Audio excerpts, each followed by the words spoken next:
We always talk about a phrase, a Hawaiian piece of wisdom on this last Sunday of every month. These come from a book called Awalau, which means wisdom sayings, that was compiled by Dr. Mary Kavenapukui. We look at these sayings to find that intersection of the things that we know to be spiritual truths and the things that were true and profoundly important to Hawaiian people. The phrase we're looking at today is this one.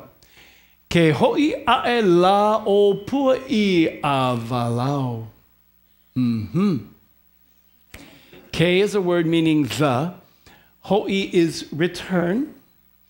Ae la is kind of return out there. La is up and out. Opua means clouds. And awalau is a place on Maui near Haiku. In fact, here's a picture. That's what it means. The rain clouds are returning to Awalau. And if you don't know Awalau, there's Awalau. And you can see how the clouds would be coming up the shore, returning to the mountains. Now, for Hawaiian people, there was no separation between what we call the spiritual world and the real world. It was all flowed as one together. Same thing is true of many indigenous peoples. So when we have a saying about the clouds returning up into the mountains from those to their source, it's not just about clouds and mountains. It's much more profound than that. The definition that Dr. Pukui gives to us, that is, it's said of anything that returns to source. And for us, source is that place of godness within us. The source is, for us, is what we would call God, where all things come from God. So I think it's perfectly appropriate for us then at the new year to talk about returning to source, because I don't know about you, but I've been often distracted this year, and I get lost on different things that don't have a lot to do with the source, really, but they're on these projects that are so important, and I get sort of trapped out in there. And what I want to invite you to do today is to think about, as we get ready to start next year, let's make a commitment to bring our attention back to source. Bring our attention in our lives there. And there's reasons for that that we're going to talk about. Now, coming back to source is not a, where is it? Come on, there. Coming back to source is not a new idea. It's been spoken about in scripture and throughout history. It's talked about in movies a lot, about how we always are wanting to return to source. My favorite one that talks about that is The Wizard of Oz. Do you remember the last scene when Glinda the Good Witch and the professor has all sailed off already off into space, and poor Dorothy, she's all heartbroken, and the Good Witch says, "Oh, but you've always had the ability to go home in your shoes." And Dorothy says, "What?" "Yes, you've always had it with you." And then the Tin Man says, "Well, why didn't you tell her before?" And then I love this. She says, "Oh, she wasn't ready. She had things to learn." Oh, that's really irritating. Oh my God. I'm surprised. Well, anyway, so Dorothy clicks her heels, and sure enough, she had the power to go home, and she did it. Well, you just have to know how incredibly spiritual all that is. We're teaching all the time that everything we need to return to source we already have. And that people come here from different levels, and some are ready to hear it and ready to do it, and some aren't. And so I'm like Glinda the Good Witch. It's like, oh, you have all the power within you. Just click your heels and go. Right, well. Okay, so you see I really like the movie a lot. But it's not the only movie like that I like. In 1999, Keanu Reeves started a movie that also talked about the illusion of this world we live in, like Oz is an illusion, and what the reality behind the illusion is. The movie, the amazing movie, was called The Matrix.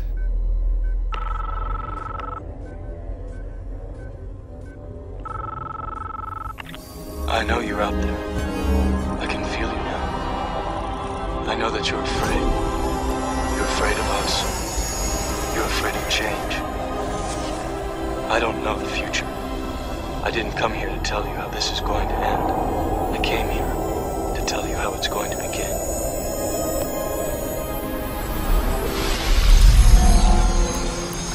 Where we go from choice I leave to you. I'm trying to free your mind, but I can only show you the door. You're the one that has to walk through. Remember, all I'm offering is the truth, nothing more.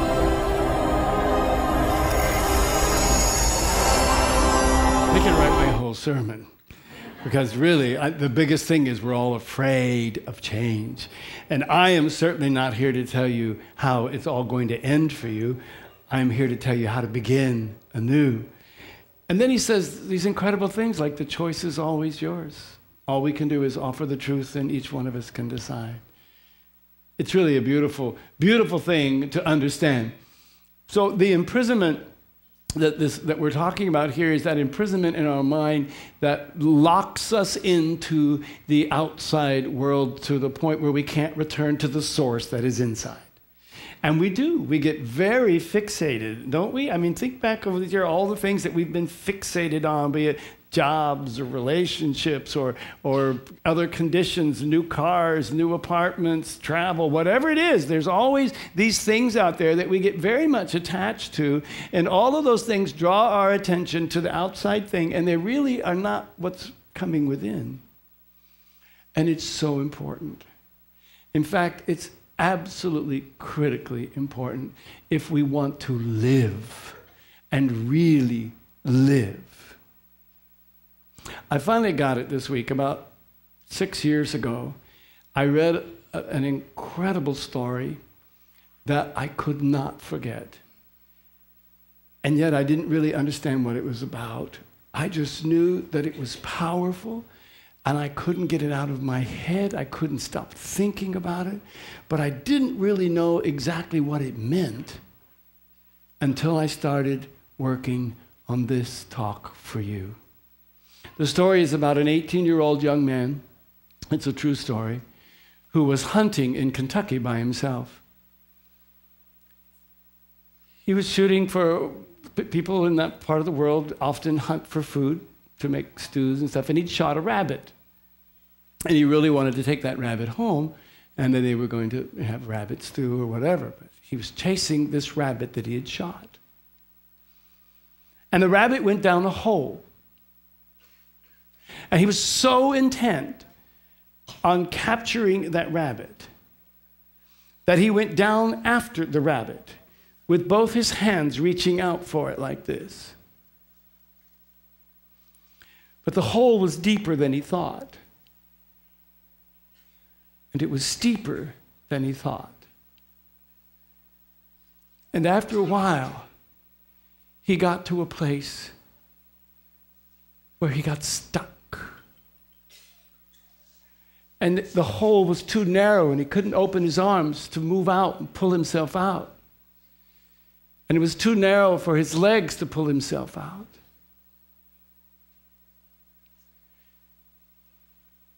And he died there. I couldn't imagine the kind of grief that his parents must have had searching through the forest and then finding him. And what they must have thought, chasing after a stupid rabbit.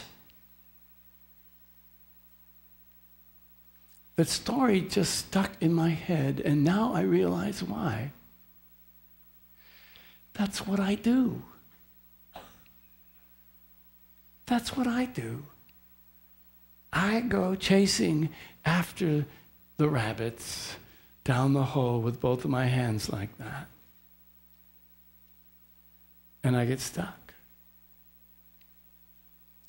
And a part of me can die there. A part of the joy of my life can die there. Part of the things that mean something to me can die there in that hole. A part of all the things I think are important can die there. And that's because the rabbit is not my source. The hole is not my source. Source is here. Do you understand? So what I want to talk about is how we tend to run around and chase the rabbits and how dangerous that is for the real joy and depth of our life. Roy Masters is a spiritual teacher.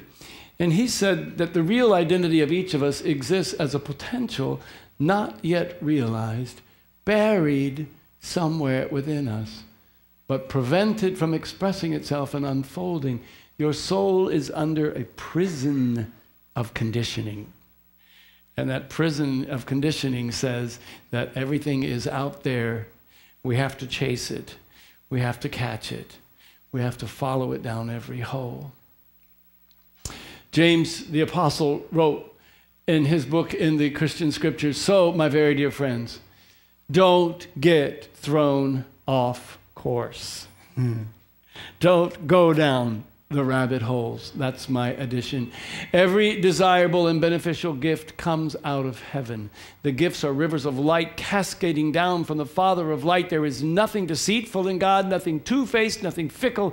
He brought us to life, showing us off as the crown of all of his creations. So he says every good thing comes from heaven, not rabbit holes. We don't have to chase those things. This kind of heaven that we're talking about here, when we speak of heaven metaphysically, is not some place off in the stars somewhere that we go when we die. But according to Charles Fillmore, the co-founder of Unity, heaven is a state of consciousness in which you and I are in harmony with the thoughts of God. And when we are absolutely in alignment with the thoughts of God, then we are in heaven. And that's when all of the great, wonderful gifts flow into our life. That's the rabbit hole we need to find. This is the place we need to go with both arms opened out wide and stretching in to that source within us. Because what we get when we get that is amazing. Why do we want to do that? Well, first of all, because we don't want parts of us to die in the quest after something else. But there's other good reasons too. Purity, strength, and choice. Everyone will tell you when you go to the source of water, it's the purest place. When you go to the source of energy, it's the purest form of energy. Every time we take energy and we try to make it into motion, or we save it into a battery, or we turn it into any kind of thing, we waste some of that energy. So we've lost some of its strength as well when you do that. When people talk about religion, they're always talking about trying to go back to the source, to the oldest of all the things. When people make a new translation of the Bible, they try to go back to the oldest scriptures they can find, the ones that are closest to the source, because those always seem more pure, more true. And our own faith is made stronger when we know that we are closer to the source of the truth. So those are all really good reasons to do that. The Apostle Paul wrote, may you be infused with strength and purity, filled with confidence in the presence of God. So in the presence of God, we've got the purity, we have the strength, we have the truth, and it's our choice. So the really important question is, how do we do it? That's the whole point of coming here, because I love to talk about these things, but if I can't explain how, it's a waste. Number one, intention. We talk a lot about intention here. You're going to hear me say it almost all the time. It's that passion we put towards something, towards a desire. It's setting our mind for something to happen. So I'm going to invite you to set an intention to return to that source within you. Okay? To say, I'm going to stop chasing the rabbits. I'm going to stop looking outside. I'm going to return to the source. This is a great time to make that intention. And here's a commitment you can say. I commit to living from the source within me. Not from the sources out there, but I commit to living from the source within me. Can you do it? Let's say it together. I commit to living from the source within me. Okay, that's a powerful commitment. Number two, awareness. See where you're not connected to source. Because it's one thing to say, yeah, I want to do that, and then be oblivious. We have to start paying attention to where we are not connected. Where are we chasing something out here that's not connected to the source, that is not the source? So the commitment's very simple. I commit to noticing where I place my attention. Just notice it. Notice it doesn't say, I commit to noticing and self-condemnation of where I am placing my attention. I commit to noticing and self-loathing for where I am placing my attention. No, there's no judgment in this. It's just notice. I'm just, oh, look at there. I seem to be very fixated on that. Isn't that interesting? Mm-hmm. Wonder where that's going to lead. Okay? Let's notice it. Can you say this with me? Let's do it together. I commit to noticing where I place my attention. Because when we notice, we have the choice. We can say, oh, yeah, I want to do that. Or, you know what? That's not going to happen. In 12-step, we say, think the drink. You know what that means? That means if you think you're going to take a drink, but then think about what that's going to do down the road. What are the implications? What are the consequences? What is the karma that's going to come from this? So it's noticing it. Ask for help in reconnecting, and that's really difficult for a lot of us. We don't like to ask for help, and it's very simple. George Gurdjieff wrote it this way: you do not realize your own position. You are in prison. Furthermore, no one can escape without the help of those who have escaped before. It's a really great reason to come to church. There's a lot of escapees in here. And there's lots of periodic escapees. Some of us have timeshares in prison, and we like to go and spend a couple of weeks there and then come back and be free, I'm free, and then, oh, I'm not ready to be fully free, and then we step in. But this is where we find out. This is where you can find strength and hope. I commit to asking for help. Now, the asking can be from the fellow escapees. The asking can also be from the spirit within. It's just about acknowledging that we need it. Will you join me and let's say this together? I commit to asking for help. Good. Let go. Oh, groan. Every year for the last 5 years, I have been making a declaration of what the theme for the coming year would be. Always about this time of year, I do some meditation, and I've been getting a message. The first one we did was it was the year of transformation. And boy, did we transform. Then it was a year of compassion. And you may remember we did the Charter for Compassion. It was all about compassion. That's when we created the Ho'opono Project and some of the other things that were filled with compassion. Then we had the year of emergence. Wasn't it emergence? Oh, that's when you come out of the egg all sticky and gooey, and you have to kind of like be ugly for a while before you grow into the chicken that we really are. Then last year was the year of liberation, which is a sort of an internal spiritual thing. And the whole year, so much of our energy was all about how to live a liberated life. So this year, it's the year of letting go. If we are truly liberated, we will let go.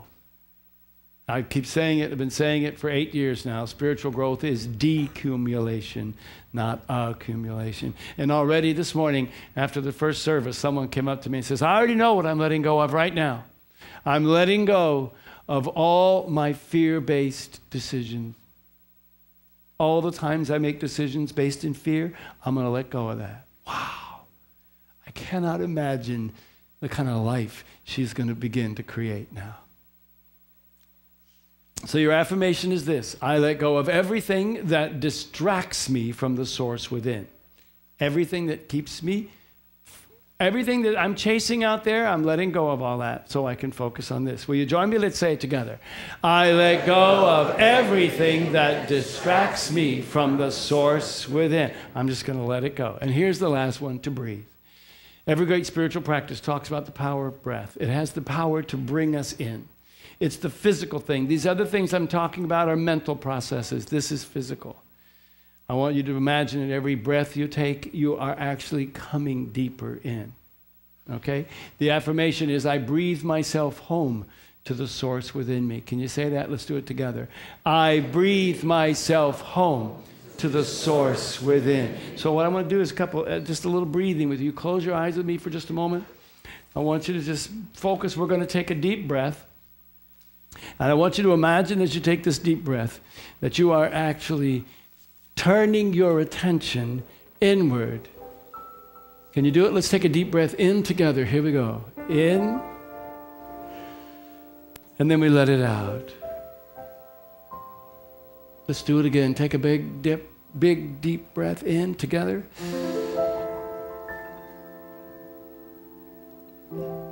Try to feel that your mind is turning inward with those in-breaths. One more together. In.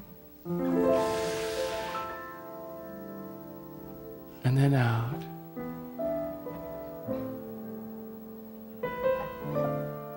There's a beautiful Hawaiian song that's actually a love song. I would like you to imagine that it is a love song from God to you. The English translation says something like, "This is to you, my love, who is like a squid hiding in the sand. You are in my thoughts. I remember when we were happy in the forest. So listen to me, hear me, and come with me. I love you. I come in the night for you, so we can be in the forest, happy."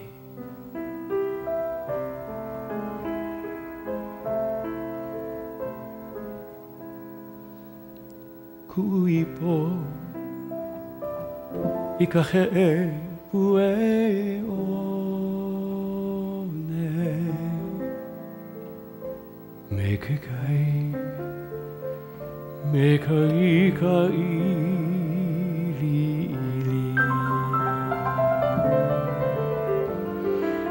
nipoku ilaila kamana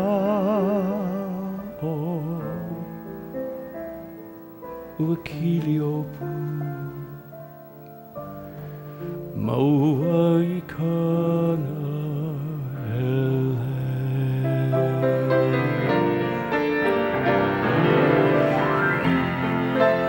Ealae Mari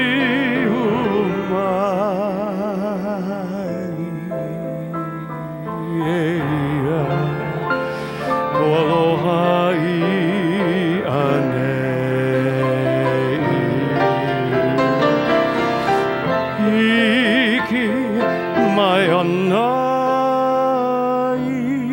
Koalohai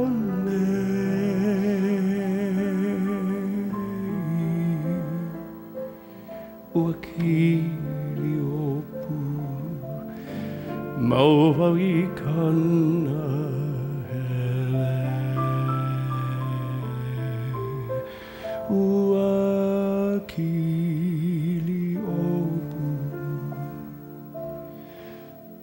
Mauaikana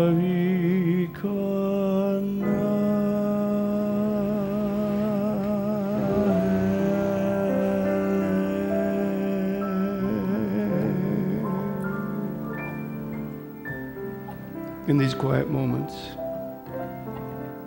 I want you to understand that the return is something that happens in you.